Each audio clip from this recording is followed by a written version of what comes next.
माननीय सदस्य Shri लाभू Shri Krishna ji. Thank you, ma'am, for allowing me to speak on India's strong, successful, and decisive Operation Sindoor. I wish opposition has taken this spirit and expressed it. Ma'am, before I start my speech, let me quote from Kautilya's Ardhashastra. When a righteous king is attacked without a cause, he must retaliate with all his might to protect his people. These are the words from Ardhashastra. These are not just ancient wisdom. They are our responsibility today, responsibility to act, to lead, responsibility to defend.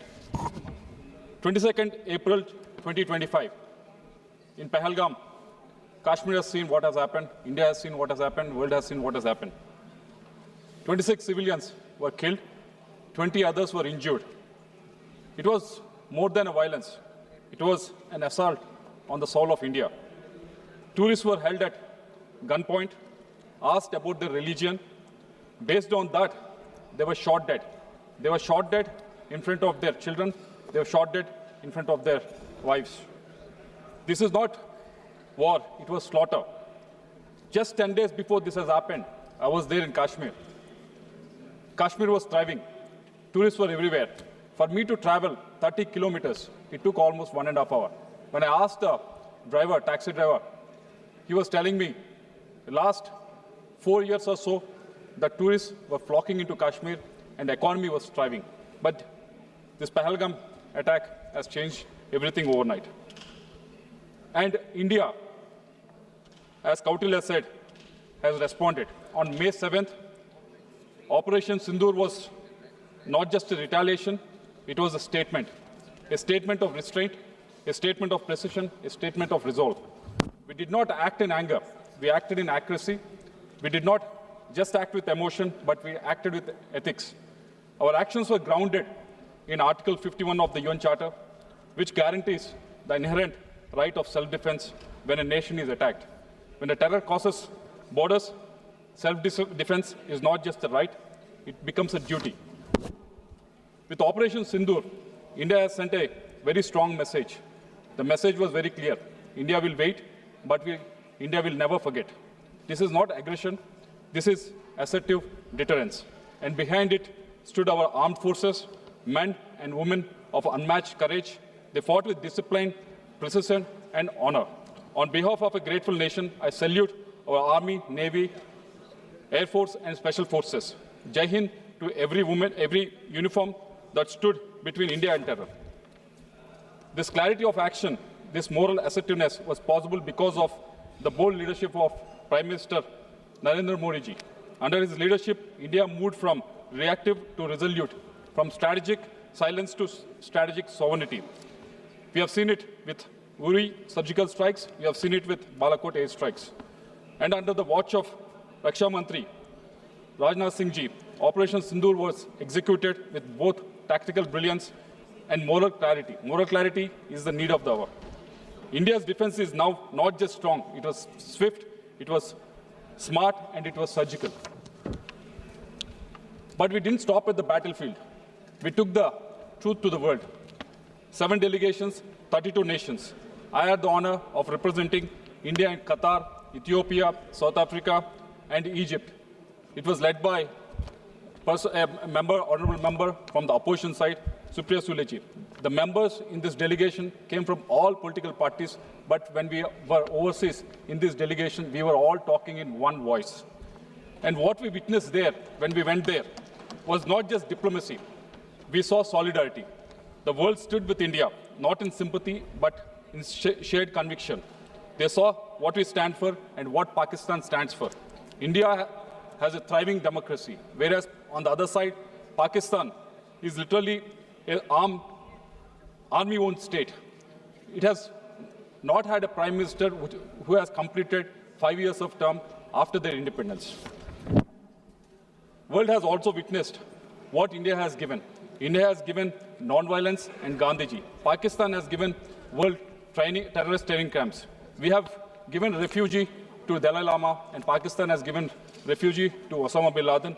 We exported teachers, technology, and trust, whereas Pakistan exported terror. The world understands this, and it stood with us.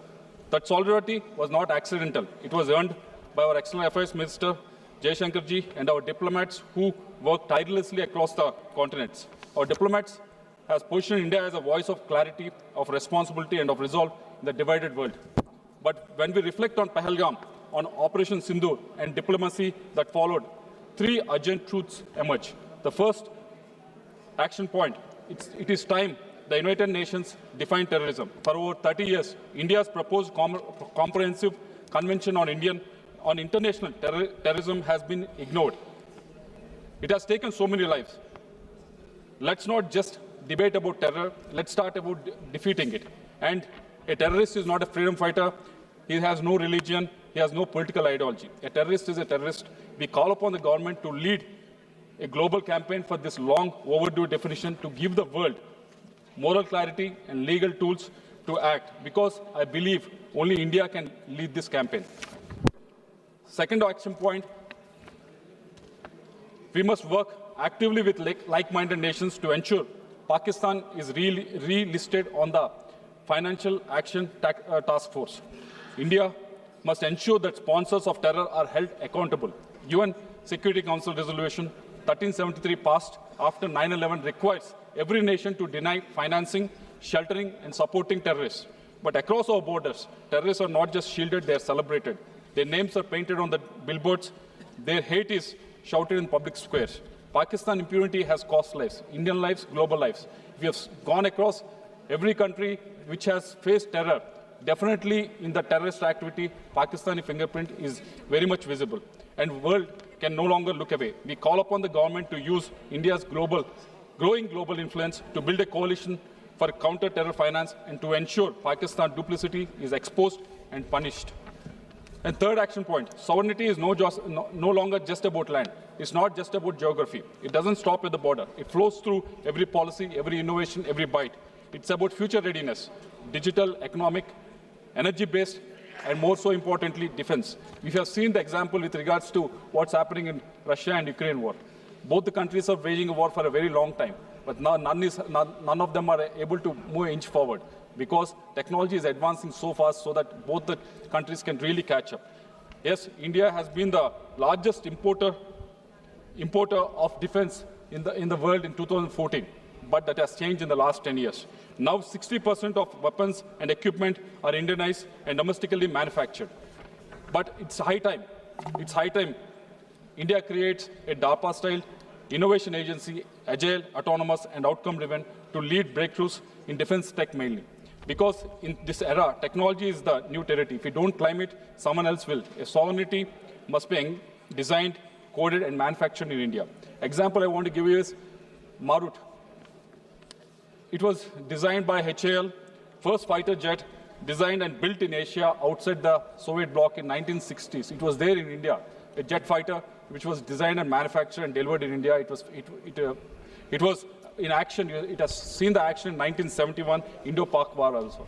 But when it was there in 1960s, it should have actually gone in the right direction, wherein we should have had much better jet fighters. But somehow it has digressed and we are not able to deliver that.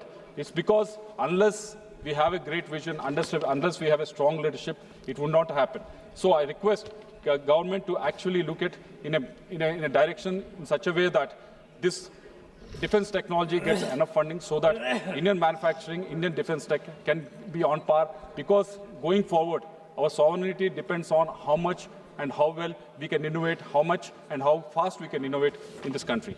Operation Sindoor showed what India can do in critical hours. Now let's show what we can do in transformational decades. Sovereignty is not just about the LOC, it's about labs, our code, our skies and our chips. Let's not just defend India, let us define the future.